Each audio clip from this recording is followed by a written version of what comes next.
बिस्मिल्लाहिर्रहमानिर्रहीम। पिछले पोस्ट में हमने देखा नबी सल्लल्लाहु अलैहि वसल्लम की आमद पर मक्का में बुतों का मुंह के बल गिर जाना, अबरश नाम के काहीन की तरफ से मक्का में तमाम बुतों के रुस्वा होने की खबर देना और इससे बचने के लिए एक लड़की की कुर्बानी मांगना। अब देखते हैं आगे। माबूदों को खुश करने लड़की की कुर्बानी। सब डरे हुए और सहमे हुए थे। अबरश ने कहा, तुम्हारे माबूद कुर्बानी चाहते हैं, कुर्बानी देकर आने वाले फितने से अपने को बचा लो। उमर अबरश के सामने खड़े थे। उन्होंने कहा, किस चीज की कुर्बानी दें हम? अबरश ने कहा, इसका जवाब भी खोपड़ी देगी। लोगों की निगाहें फिर खोपड़ी की तरफ उठ गईं। उन्होंने देखा कि यकायक मोटे लफ्जों में लिखा हुआ नजर आया, एक 10 साल की खूबसूरत लड़की। सब यह देखकर ताज्जुब में पड़ गए। अबर्श ने खोपड़ी को बोसा दिया और आम लोगों को खिताब करके कहा, मेरे इल्म ने मुझे यह बताया है कि वह आदमी अपनी लड़की को कुर्बान करे जो पहले अपनी 9 लड़कियों को जिंदा गाड़ चुका हो। अरबों में लड़कियों को जिंदा गाड़ देने की रस्म आम थी। संगदिल और बेदर्द बाप अपनी मासूम बच्चियों को जिंदा गाड़ देते थे और इस पर बड़ा घमंड करते थे। अक्सर लड़कियां तो पैदा होते ही कत्ल कर डाली जाती या जिंदा दफन कर दी जाती, पर कभी कभी ऐसा भी होता कि जब लड़की बड़ी हो जाती, मीठी बातें करने लगती, तो बेदर्द बाप पहले गड्ढा खोद आता और फिर लड़की को अच्छे कपड़े और जेवर पहनाकर बस्ती से बाहर ले जाता। उसको गड्ढे के किनारे पर खड़ा करके धक्का दे देता। लड़की चीखती चिल्लाती खुशामदे करती, पर जालिम बाप उसकी आवाज पर तनिक भी ध्यान न देता, बल्कि ऊपर से ढेले मार मार कर मिट्टी डाल देता और इस तरह अपने कलेजे को जिंदा गाड़ देता और वापस लौट आता और इस संगदिल रस्म पर बड़ा घमंड करता। अबर्श की बात सुनकर एक अधेड़ उम्र का आदमी बोला, आज मैं पूरे फक्र से कहता हूं कि मैं अपनी 9 लड़कियों को जिंदा गाड़ चुका हूं। खुशकिस्मती से मेरी 10वीं लड़की मौजूद है। उसकी उम्र परसों 10 साल की हो जाएगी, तब उसे दफन कर दूंगा। क्या वह लड़की कुर्बानी के लिए मुनासिब है? अबर्श ने उस बद्दू को देखकर कहा, कैस, तुम वाकई खुशकिस्मत हो कि अपनी 10 साल की बेटी को जिंदा दफन करके अपने मामबूदों को खुश कर लोगे और तुम्हारे इस कारनामे पर दुनिया रश्क करेगी। कैस बिन आसिम का बनी तमीम कबीले से ताल्लुक था। वह बड़ा संगदिल था। अपनी 9 लड़कियों को जिंदा गाड़ देने के बावजूद वह 10वीं लड़की को जिंदा गाड़ देने पर तैयार हो गया था। उसने सीना फुलाकर कहा, परसों में अपनी लड़की को गाड़ दूंगा, बस्ती के बाहर लोग जमा हो जाएं। इस कुर्बानी के बाद कोई डर बाकी न रहेगा। यह सुनकर लोगों को तसल्ली हुई। जिस जमाने का जिक्र हम कर रहे हैं, उस जमाने में अरब के कोने में बुत परस्ती का चलन था। हर गांव और कस्बे में बूतखाने थे। बुतों की पूजा जोर शोर से होती थी। बहुतों ने तो ऊंट की खालों के बुतखाने बना रखे थे। जहां जाते इन बुतखानों को साथ ले जाते और बुतों की पूजा करते। कैस बिन आसिम बड़ा खुश था। खुशी की वजह यह थी कि बैतुल हराम की भारी भीड़ में एक आदमी भी ऐसा न निकला जिसने अपनी 9 लड़कियों को जिंदा दफन किया हो। अब हर आदमी उसे इज्जत की निगाहों से देखने पर मजबूर है। खुशी से फूला हुआ वह मकान पर पहुंचा। मकान पर पहुंचते ही उसकी 10 साला लड़की उससे मिलने लपकी। उसने अपने छोटे छोटे नाजुक हाथ फैलाते हुए कहा, अच्छे अब्बा, तुम आ गए, मैं तो तुम्हारा इंतजार कर रही थी। बाप की मोहब्बत गालिब आ गई। उसने लड़की को गोद में उठा लिया, उससे प्यार किया। कैस ने मारे मोहब्बत के उसे उठाकर सीने से लगा लिया, पर तुरंत ही चौंका, संभला और जल्दी से लड़की को गोद से उतार दिया। ऐसे फेंक दिया जैसे इंसान किसी चीज के धोखे में सांप को उठा ले और पहचान कर तुरंत फेंक दे। लड़की गिरते गिरते संभली। उसने अपने बाप को देखा और प्यार भरे लहजे में पूछा, क्या आप मुझसे खफा हो गए? खफा न हो, आप और अम्मी के अलावा मेरा इस दुनिया में है कौन? कैस की आंखों से रहम और मुरव्वत के बजाय जंगली चमक पैदा हो गई थी। उसने कड़क कर कहा, जमीला, क्या तुम भोली भाली बातों से मेरे दिल को मोम बनाना चाहती हो? नहीं, मैं मोम नहीं बन सकता। चली जा, जा, मेरे सामने से दूर हो जा। मासूम लड़की बाप के कड़े तेवर देख कर डर गई और बाप से लिपट गई। कैस ने उसका हाथ पकड़कर झटक दिया और उसे तेज और गुस्सा भरी हुई नजरों से घूरने लगा। जमीला ने आज तक उसकी ऐसी नजरें न देखी थीं। वह कांप कर अलग खड़ी हो गई। कैस की बीवी सलमा करीब ही खड़ी थी। जमीला से अपनी नजर फेरते हुए अपनी बीवी से बोला, आज जो हवा का तूफान आया, तूफान के बाद जो रोशनी और चमक हुई, तुमने देखी? हाँ, देखी। बड़ा सख्त तूफान था। मैं तो समझती थी कि मकानों की छतें उड़ जाएंगी, दीवारें गिर पड़ेंगी, लेकिन हमारे माबूदों ने हम पर मेहरबानी की। तूफान निकल गया, मगर रोशनी और चमक, मैंने अपने होश में न ऐसी रोशनी देखी और न ऐसी चमक। बेशक न देखी होगी। कुछ खबर है कि हम पर क्या बला आने वाली है? सलमा ने घबराकर कैस को देखते हुए कहा, नहीं, दुनिया में इनकिलाब आने वाला है क्या? कैस ने गौर से सलमा को देखकर कहा, तुमने तो ठीक समझा सलमा। कोई आदमी हमारे माबूदों के खिलाफ उठने वाला है। सलमा ने हैरत से कहा, हमारे माबूदों के खिलाफ? क्या उसका कोई और माबूद है? जरूर होगा। अजीब बात है, यह तो निहायत अजीब। अबर्श ने बतलाया है कि हजरत मोहम्मद सल्लल्लाहु अलैहि वसल्लम नामी कोई आदमी हमारे माबूदों के खिलाफ आवाज उठाने वाला है।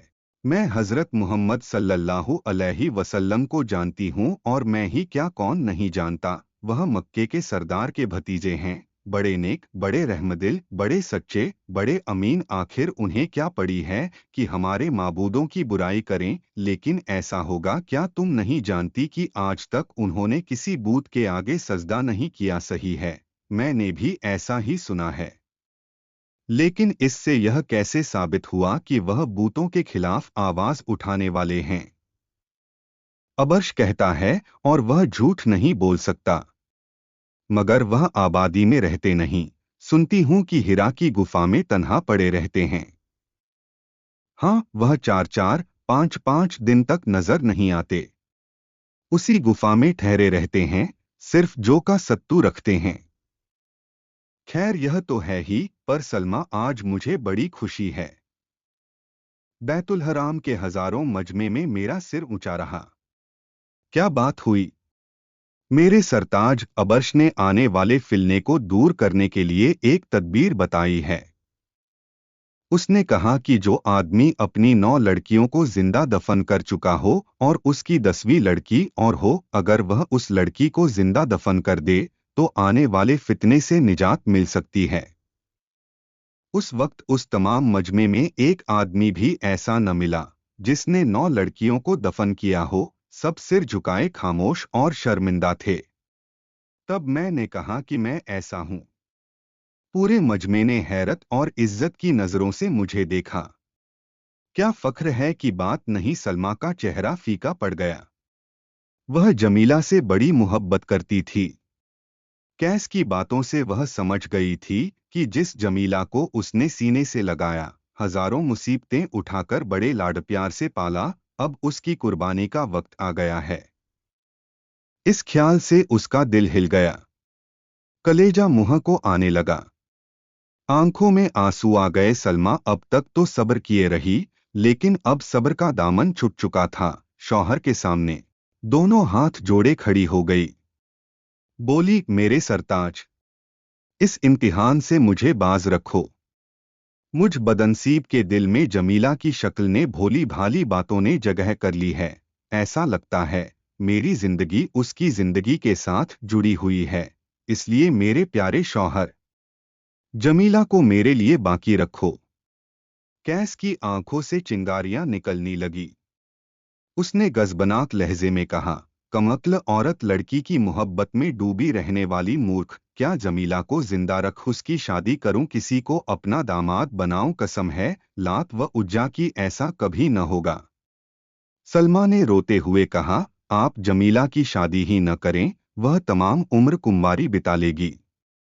कैस गुस्से से कांपने लगा, बोला, जलील हस्ती, यह तो और जिल्लत की बात है। दुनिया कहेगी कैस की बेटी को किसी ने कबूला नहीं। मैं इस जिल्लत को भी सहन नहीं कर सकता। सलमा ने आंसू बहाते हुए कहा, मुकद्दस माबूदों के लिए भोली भाली जमीला पर रहम करो, उसे बचा लो। कैस ने कड़क कर कहा, नहीं, हरगिज नहीं। यह नादानी छोड़ो। उठो, देखो जमीला सामने खड़ी सब कुछ देख रही है। परसों वह जिंदा दफन की जाएगी। आज ही से उसे सजाना शुरू कर दो। यह कहते ही कैस वहां से चला गया। सलमा उठ खड़ी हुई। वह गम से बोझल हो रही थी। जब कैस चला गया तो जमीला सलमा के पास आई। उसने आते ही कहा, अम्मी, तुम खामोश क्यों हो? अब्बा के सामने हाथ क्यों जोड़ रही थीं? आज अब्बा खफा क्यों हैं? वह मुझसे भी खफा लगते हैं। क्यों? जमीला की बातें सुनकर सलमा बेचैन हो उठी। उसने उसे सीने से लगा लिया। खूब भींचा। सलमा रोती जा रही थी और जमीला को भींचती जा रही थी। उसे इस तरह रोते देख जमीला तड़प उठी, बोली, रो नहीं, नहीं तो मैं भी रोऊंगी। सलमा जमीला की बात सुनते ही चुप हो गई और ठंडी आंख भरकर कहा, मेरी आंखों की ठंडक, तू न दुखी हो, मैं अब न रोऊंगी। कुछ देर बाद सलमा घर के कामकाज में लग गई और जमीला खेलने लगी। आज सलमा का दिल किसी काम में नहीं लग रहा था। जब वह जमीला को देखती या जमीला का विचार आता तो उसके दिल में हक उठती, जमीला अब सिर्फ 2 दिन और जिंदा रहेगी। आंसू जारी हो जाते।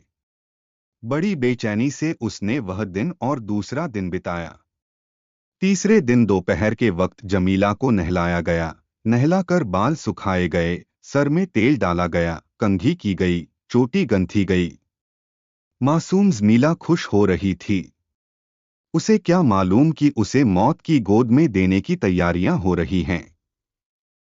उस वक्त बहुत सी औरतें घर में जमा हो गई थीं। सभी हंस बोल रही थीं, लेकिन सलमा का चेहरा उतरा हुआ था और गम से निढाल हो रही थी। जब सूरज ढल गया तो कैस और उसके पीछे बहुत से आदमी उसके मकान पर आए। कैस के साथ जो लोग आए थे वे सब के सब शहर के जाने माने लोग थे। उनके साथ अबर्श भी था। ये सभी सीधे जमीला के पास पहुंचे। जमीला को घेरे हुए औरतें एक ओर खड़ी हो गईं। अबर्श ने आगे बढ़कर जमीला को देखा। जमीला उस वक्त बेहद खूबसूरत लग रही थी। बूढ़ा काहिन उसे देखकर हैरान रह गया। कुछ देर उसे टकटकी लगाए देखता रहा। जमीला ने शर्माकर सर झुका लिया। अबर्श बोला, कैस, ऐसी ही बच्ची की कुर्बानी की जरूरत थी। पाक हुबल तुम पर अपनी बरकतें नाजिल करेंगे। फिर जमीला के सर पर हाथ रखते हुए उसने कहा, बेटा, तेरी कुर्बानी हमारी मुसीबतों का खात्मा कर देगी। जमीला उसकी बात समझ न सकी। भोला चेहरा और मासूम आंखें उठाकर उसे देखने लगी। अबर्श ने कैस से कहा, चलो, जमीला को ले चलो। कैस ने कहा, जमीला चलो। जमीला ने पूछा, कहाँ चलें अब्बा? कैस ने कहा, हमारे साथ। जमीला उठ खड़ी हुई। वह चली। उसके पीछे सब चल पड़े, पर गम से निढाल सलमा के एक कदम भी न उठ सके। वह चकराई, संभलना चाहा, न संभल सकी, गश खाकर गिर पड़ी। सब जा चुके थे। मकान के भीतर कोई न था जो उस औरत को संभाल पाता। कैस के मकान के सामने सैकड़ों आदमी खड़े थे। बहुत सी औरतें डफ लिए खड़ी थीं। इन औरतों और मर्दों में हर तबके के लोग थे। जिस वक्त जमीला को उन्होंने देखा, तुरंत हबल की जय, लात की जय के नारे बुलंद करने लगे। औरतों ने दफ बजाकर गीत गाना शुरू किए। इन गीतों में बूतों की तारीफ थी, अरब और अरब के कबीलों की तारीफ थी। अब इस मजमे ने जुलूस का रूप ले लिया। सबसे आगे अबर्श एक हाथ में खोपड़ी और एक हाथ में हड्डी लिए, हड्डियों की माला पहने, सीना और कंधे पर बाल बिखेरे हुए जा रहा था। उसके पीछे काहिनों और आराफ की एक जमात थी। ये सभी लंबे ऊनी जुब्बे पहने हुए थे, जो इतने लंबे थे कि धरती पर घसीट रहे थे। उनके हाथों में भी इंसानी हड्डियां थीं। इनके पीछे पुजारियों का गिरोह था, जो घड़ियाल, शंख और तालियां बजा रहे थे।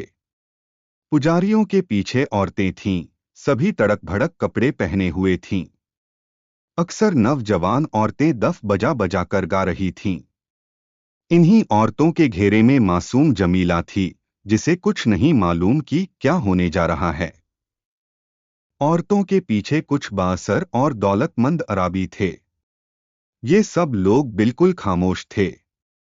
कैस बिन आसिम भी उनके साथ था। उनके पीछे आम लोग थे, जो थोड़ी थोड़ी देर से बूतों का नाम ले लेकर उनकी जय पुकारते थे। इस तरह यह जुलूस आबे जमजम के सामने पहुंचा। जमजम के दोनों तरफ नायला, असाफ दो बुत थे। तमाम मजमा उन बूतों के सामने सजदे में गिर पड़ा। थोड़ी देर के बाद जब उन्होंने सर उठाया तो सबके माथे धूल में सने थे। अब ये लोग शहर से बाहर की ओर चले। इसी तरतीब से यहां तक माए भी थे। यहां आकर मजमा बेहद कुछ बढ़ गया था। अब इस मजमे में ऐसे ऐसे लोग शामिल हो गए थे, जिनकी गोदों में दूध पीती बच्चियां थीं। बुतपरस्तों का एक गिरोह मक्का से निकलकर बाहर एक खुले मैदान में पहुंचा। यह तमाम रेगिस्तान था। सफेद सफेद रेत चमक रही थी। अभी ये लोग मक्का से थोड़ी दूर चले थे कि सामने से एक 40 साला खूबसूरत शख्स आते हुए नजर आए। यह अरब के बहुत ही खूबसूरत थे। चेहरे से रोब व जलाल जाहिर था कि खुली आंख से न देखा जाता था। जब वह उस मजमे के करीब आए तो अबर्श ने उन्हें देखा, मगर चेहरे पर छाए रौब की वजह से न देख सका और नजरें झुक गए। वह अरब बढ़ते रहे। जब वह अबू तालिब के करीब पहुंचे, अबू तालिब ने मोहब्बत भरी नजरों से देखकर कहा, आंखों की ठंडक, तुम इस धूप में ऐसी गर्मी के वक्त कहां से आ रहे? वह शख्स रुक गए। उन्होंने जवाब दिया, ऐ चचा, मैं हिरा की गुफा से आ रहा हूं। अबू तालिब ने कहा, प्यारे मोहम्मद चचा की जान, तुमने क्यों अपनी जान पर इतनी मशक्कत डाल रखी है? क्या तुम्हें अपनी सेहत का भी ख्याल नहीं? जाओ किसी सायेदार जगह में जाकर आराम करो। यह शख्स हजरत मोहम्मद सल्लल्लाहु अलैहि वसल्लम थे। वह अपने चचा अब तालिब को सलाम करके चले गए। उन्होंने न मजमे की तरफ देखा, न यह मालूम किया कि यह मजमा कहाँ और क्या करने जा रहा है। जब आप दूर निकल गए तो अबर्श ने कहा, कितना शानदार, खूबसूरत और शरीफ इंसान है। हुबल की कसम, मैंने पहले कभी ऐसा कोई इंसान नहीं देखा, लेकिन उसकी तरफ से खानदानों के जलील होने का डर है। एक बूढ़ा आदमी अबर्श के पीछे था। उसका नाम वर्का बिन नौफल था। वर्का अरबी भाषा के माहिर थे। तौरात और इंजील का पूरा इल्म रखते थे। उन्होंने कहा, अबर्श, अंदेशा न करो। अगर हमारे खुदाओं में यह ताकत है कि वे अपनी रुसवाई पर रुसवा करने वाले को सजा दे सकें, तो वे खुद सजा दे लेंगे। हम क्यों चिंता करें? अबर्श ने कहा, तुम सच कहते हो वर्का, मगर मुझे डर है कि शायद वे सजा न दे सकें। वर्का ने किसी कदर जोश में आकर कहा, अगर वे सजा नहीं दे सकते तो फिर खुदा कैसे? अबर्श ने हैरान होकर वर्का की ओर देखते हुए कहा, यह तुम कहते हो वर्का, तुम भी मुर्तद, विधर्मी हो गए क्या? मुर्तद नहीं हूं। तुम सब मक्का वाले सारे अरब के बाशिंदे अच्छी तरह जानते हो कि मैं अरबी जानता हूँ, तौरात और इंजील का माहिर हूँ, पर अपने मजहब पर कायम हूँ। पर यह मेरा एतकाद है कि खुदाओं में इतनी तो ताकत जरूर होनी चाहिए कि वे अपने इनकारियों को सजा दे सकें और पुजारियों को इनाम दे सकें। तुम सच कहते हो वर्का। यह तमाम मजमा अभी तक बढ़ा चला जा रहा था, यहाँ तक कि वह मक्का से 1 मील दूर निकल आया। चूंकि वह धीरे धीरे चल रहा था, इसलिए बड़ी देर में वहां पहुंचा। उस वक्त सूरज 3/4 मंजिलें तय कर चुका था। धूप में अब वह चमक और तेजी भी न रही थी, जो अब से 3 घंटे पहले थी। तमाम मजमा रेत के एक बड़े ढेर के पास रुका। पुजारियों ने यहाँ पहुंचकर घंटे और शंख बजाने शुरू किए। कुछ देर के बाद एक आदमी बढ़ा। उसने कहा, ए गैरतमंद अरब, मैं अपनी बड़ाई बाकी रखने के लिए अपनी बेटी को जिंदा दफन करता हूं। उस आदमी की गोद में 3 साल की एक मासूम लड़की थी। उसने लड़की को जमीन पर बिठा दिया और दोनों हाथ से रेत हटाकर गड्ढा खोदने लगा, यहाँ तक कि देखते देखते उस संगदिल बाप ने लड़की को गड्ढे में फेंक जल्दी जल्दी उस पर रेत डालना शुरू कर दिया। लड़की चीखती चिल्लाती रह गई। रेगिस्तान का एक एक जर्रा तो उस चीख से कांप उठा, लेकिन न पसीजे तो वे इंसान न पसीजे जो भेड़िए की शक्ल में वहां मौजूद थे। फिर क्या था, इसके बाद जो लोग लड़कियां लेकर आए थे, सबने मासूम लड़कियों को गड्ढे खोद खोद कर दफन करना शुरू कर दिया। अब कई आदमियों ने मिलकर एक बड़ा और गहरा गड्ढा खोदा। जब गड्ढा तैयार हो गया तो कैस जमीला को लेकर आगे बढ़ा और गड्ढे के किनारे जा खड़ा हुआ। जमीला देख चुकी थी कि गड्ढों में लड़कियां दफन की गई हैं। उसे इसका एहसास हो चला था कि जिस गड्ढे के किनारे वह खड़ी है उसमें वह दफन की जाएगी। उसने हसरत भरी नजरों से अपने बाप कैस की तरफ देखा, कहा, प्यारे अब्बा, क्या तुम मुझे इस गड्ढे में दफन करने के लिए लाए हो? कैस ने कहा, हाँ जमीला, तुमने ठीक समझा। अरब में लड़कियों के रहने सहने और पलने बढ़ने की गुंजाइश नहीं है। जमीला घबरा गई। उसने पूछा, मेरा कसूर क्या है? तुम मुझे क्यों दफन करना चाहते हो? कैस ने कहा, हमारी खानदानी बड़ाई और निजी गैरत हमको ऐसा करने पर मजबूर करती है। जमीला रोने लगी। उसने हाथ जोड़कर कहा, अब्बा, प्यारे अब्बा, अगर तुम मुझे खाना और कपड़ा नहीं दे सकते मत दो। मैं नंगी और भूखी रह लूंगी। अब्बा, अभी मुझे दफन न करो। यह कहते ही जमीला कस से लिपट गई और उसकी नगिसी आंखों से आंसू की धार बहने लगी। कैस की दरिंदगी ने जोश मारा। उसने कड़क कर कहा, अभी दफन न करूं तो क्या तुझे इसलिए जिंदा रखूं कि तू बड़ी होकर ब्याही जाए, कोई आदमी मेरा दामाद बने, तमाम अरब में मेरा सर जिल्लत से झुक जाए? कभी नहीं, हमारे खानदान में कोई लड़की जिंदा नहीं रखी गई। जमीला का खूबसूरत चेहरा उतर गया। मौत की तस्वीर उसकी आंखों में घूम गई। वह जल्दी से अपने बाप के पांवों पर गिर पड़ी। उसने कहा, प्यारे अब्बा, मुझे बचा लो। बेरहम बाप ने जमीला को उठाकर गड्ढे में फेंक दिया। गड्ढा गहरा मगर तंग था। जमीला औंधे मुंह गिर पड़ी। कैस ने जल्दी जल्दी गड्ढे में रेत गिराना शुरू कर दिया। जमीला उठने की कोशिश कर रही थी, लेकिन रेत इस तेजी से उसके ऊपर गिर रही थी कि उसे उठकर खड़ी होने की मोहलत न मिलती थी। लड़की चीख चीख कर रो रही थी, लेकिन कैस पर उसके रोने का कोई असर न था। वह बराबर रेत डालने में लगा हुआ था। जमीला का दम घुटने लगा। वह और जोर से चीखने लगी। बेरहम बाप ने और तेजी से रेत डालना शुरू किया। इंसानों की उस भीड़ में एक आदमी भी ऐसा न था जिसने जरा भी रहम दिखाया हो और उस मासूम बच्ची को बचाने की कोशिश की हो। धीरे धीरे लड़की की आवाज बंद होने लगी। रेत बराबर डाली जाती रही, यहां तक कि बच्ची की आवाज पूरी तरह बंद हो गई। घंटे और शंख के आवाज में तेजी आ गई। कैस उठकर खड़ा हो गया। वह अब बेहद खुश था, जैसे उसने कोई बहुत बड़ा और अहम काम अंजाम दिया हो। सूरज इंसानों की संगदिली पर मातम करता हुआ डूब चुका था। जब रात हो गई तो सब मक्का वापस हो गए। इंशा अल्लाह सीरीज का अगला हिस्सा कल पोस्ट किया जाएगा। आप हजरात से इल्तेजा है, इसे ज्यादा से ज्यादा शेयर करें और अपनी राय भी दे।